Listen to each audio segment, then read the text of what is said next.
music in its early form as rock and roll originated in the United States during the late 1940s and early 1950s, and was inspired by various music styles that existed at the time, mostly starting out as a mix between country music, jazz, gospel, and rhythm and blues, along with other influences.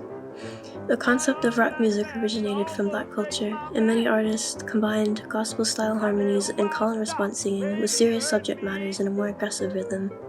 These new artists introduced their raw, illicit creations to the public and eventually made their way to the ears of white suburban teens who were thrilled and enthralled by the expressions of this newfound culture of music. Even though the genre of rock and roll music originated from various different styles, rock and roll songs were generally simple in a harmonic and rhythmic structure compared to orchestras that were seen more often as performances. Dance orchestras were very popular during the 1930s and 1940s. They typically featured about 12 to 18 instrumentalists, as well as many vocalists performing complex arrangements. Although many rock and roll producers took advantage of large ensembles for recordings, they were usually used to reinforce a song structure, meaning that smaller ensembles could produce songs just as well with only a few members. After World War I, however, band leaders found it difficult to fund tours with many members, so many music groups became smaller as a result. Although most rock and roll music could be performed by groups of 3 to 7 members, smaller groups aided by electric supports for their voices and instruments had become increasingly popular for many years, and their dance rhythms were widely liked by teenagers who found them ideal for line and couples dancing.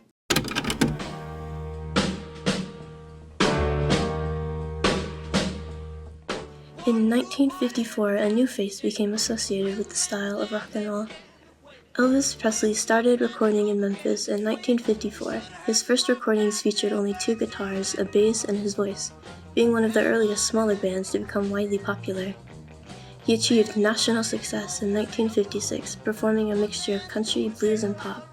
His style had a compelling blues feel, and his unrestrained expression was something that no other singer of the era matched. Presley's presence on stage was seen as provocative and had a sense of rebelliousness that became a well-known label for the genre of rock and roll. His performances were unique and expressive. They challenged what musical performances were like at the time. His performances didn't conform to the expectations of others, which reflected the defiant nature of rock and roll. Presley cared more for the feeling of a song than any specific style. His music combined many genres together to create sounds that had a similar expression to the raunchy rhythm and blues gospel blend that was a typical style for rock and roll at the time, and became a very important figure in the merge of black and white culture into something more intricate and complex than ever before.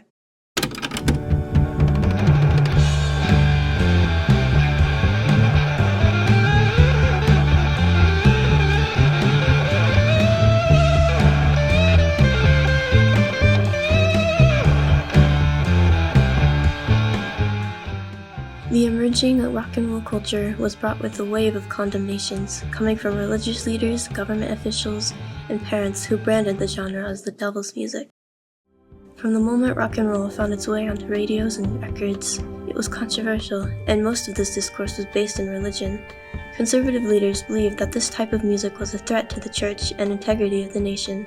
They believed that music should be harmonic and uplifting, and rock music was harsh and brash and thought to be harmful to the spirit.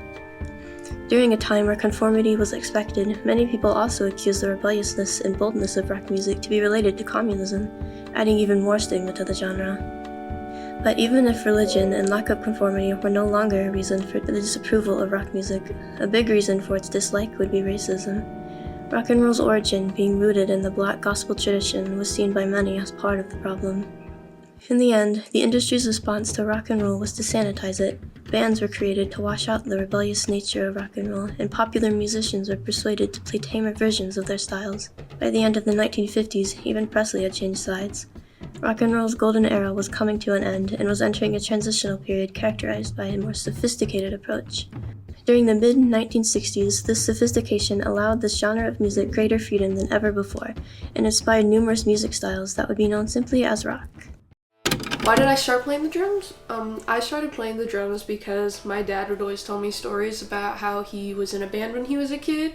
And by in a band, I mean it was him and his best friend Aaron. My dad played bass, guitar, and he was the lead singer, and his friend Aaron was drummer. And I thought that the fact that he was in a band was really cool, and I read a lot of Marvel comics when I was younger, and I read a lot of Gwen Stacy. If anyone knows, Gwen Stacy was in a band too, and she did drums. And I was always kind of just drawn to drums. Like, I just always thought they were really pretty, and I always kind of had a thing for music, so I kind of just thought, you know, I should try something, and drums kind of called to me, sort of, I guess, and I kind of just thought that's kind of just how I, you know, show my emotion through music and drums. So how did I start listening to rock music? Once again, my dad, he's a big rock guy. I'm a big fan of old school rock, like 70s through 90s. I enjoy newer rock, but more of a old school rock. He got me like started on like Led Zeppelin, you know, Queen, you know, all the good ones when I was a kid. We always listened to them in the car. A few of my favorite songs to play on the drums, it kind of it varies, because there are ones that are like easy, and then there are ones that are just fun to play. I enjoy Back in Black, Mississippi Queen, Welcome to the Jungle. I enjoy Set Your Heart on Fire. I enjoy Bloody Kisses. I enjoy Are You Really Okay? That's a good song to play. These are all fairly easy if you know how to play drums, but yeah. And then what are my favorite rock bands? I have a list of them. They're all very different. They all have their very own unique style. I enjoy Queen, I enjoy Led Zeppelin, I enjoy Type O Negative, I enjoy Metallica, I enjoy Nine Inch Nails, I enjoy Deep Purple, I like Sleep Token, Slipknot, Korn, I enjoy Pretty Reckless, I enjoy The Warning, I enjoy Ozzy Osbourne, Pierce the Veil, The Runaways, Alice in the Chains is really good. Joan Jett, I love Joan Jett. She was like my idol when I was a kid. My dad's really into her. She was like awesome. Like, she was like really big for like a female singer, and like she was awesome. Like, she's like my favorite. I wanted to go with her when I was a kid for Halloween, so she's really cool.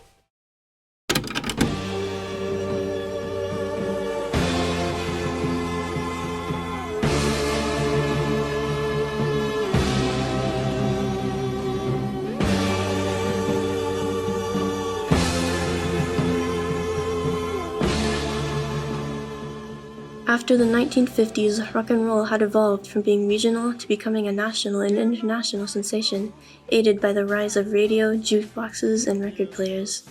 The success of folk rock brought many young musicians into the rock field and helped shape other genres of rock, such as psychedelic rock, blues rock, country rock, and many more. Rock was also mixed with classical, jazz, Latin, African, and other styles to create even more unique genres. Throughout this whole period, rock was a frequent instrument for bringing to light current events and issues that many people struggled with. Songs would describe the destruction of drug culture, street clashes between police officers and teenagers, materialism in suburbs, and even more songs inspired by the state of the world. Even with this new evolution of rock music, the style of 1950s rock and roll still persisted, though sometimes with a mix of other genres, which greatly increased the originality and theatricality of music, while holding on to much of the core style of early rock and roll. A major wave of 1950s nostalgia swept the country in the early 1970s, and several new versions of 1950s songs became hits again.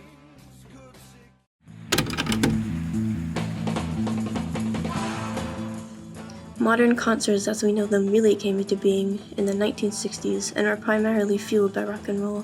Concerts did exist before the rise of rock and roll music, however they were casual drop-in concerts that were often based on religious activities. As rock and roll became more popular and musicians rose to celebrity status, the demand for live shows took off. Many promoters and tourist professionals saw an opportunity to make money and draw big crowds, creating the concept of concert tours.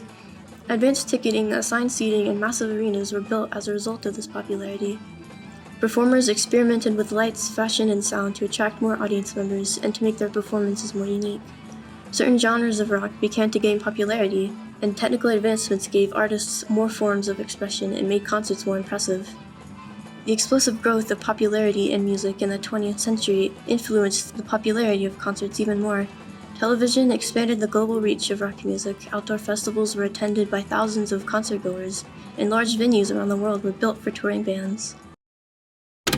My first concert was Kiss, Ted Nugent, and Skid Row. I do believe I was somewhere around 19, 20 years old. It was at Rupp Arena in Lexington. I didn't know what to expect going into it. There was a lot of people. It was crowded. It was really loud. I'd say I probably enjoyed it. It definitely made me want to go to more concerts. My favorite concert. It's hard for me to pick out just one. I've had a few favorites, if you will. We do the Louder Than Life almost every year. We've missed the last couple, but I've enjoyed that thoroughly, just because all the different types of bands you get to see. Some bands I've never seen before. I get to see new bands. We've also here lately gone to a couple at Manchester Music Hall in Lexington that have been a lot of fun, and I really like that because it's more personal. It's a smaller space, so you're more close to the band and the fans. So my favorite band, as far as there's a couple different ways to look at it. I like Shinedown because they put on a really good show. I've seen them a few times. All their music is really good, but it's the show that they do that I really like. Rob Zombie puts on a really, really good show with a lot of lighting, and it's just an excitement. He's all over the place running and carrying on. So he puts on a really good show. So I don't know, I'd have to say those are probably my two favorites as far as concert go. So when it comes to favorite bands, there's a few that I do like. It's hard for me to pick out one and say they're my absolute favorite, but the ones that I listen to the most, Shinedown. I've always liked Shinedown for many, many years since I was young. A new one to me, even though they've been around for a while, is Highly Suspect. I really like what they do. There was a time when I was younger where I was kind of into the hip hop music a little bit, along with rock music, and they kind of blend the two together. So I really like them as well. I don't know. It's hard for me to pick a favorite. There's a lot of real good bands out with a lot of real good songs. If I was to recommend bands based on what I like and what I listen to, obviously the Shinedown, Highly Suspect. I really like Asking Alexandria. We just saw them in concert a couple weeks ago. They were really good. Another one that a lot of other people like that I like is Bad Omens. I honestly think most of all their songs are really good. But if I was to recommend a few, that would be where I would start. So if I was to pick one memory out of all the concerts that I've been to, I would say the Louder Than Life when Breaking Benjamin was playing. I'm not sure why, but I decided that I was going to crowd surf for the first and only time ever. I will say it was an experience. Not that I wouldn't do it again. It was fun. It's just I'm a little older now, and I don't know. For safety reasons, we probably won't do that again. But it was fun. I really enjoyed it.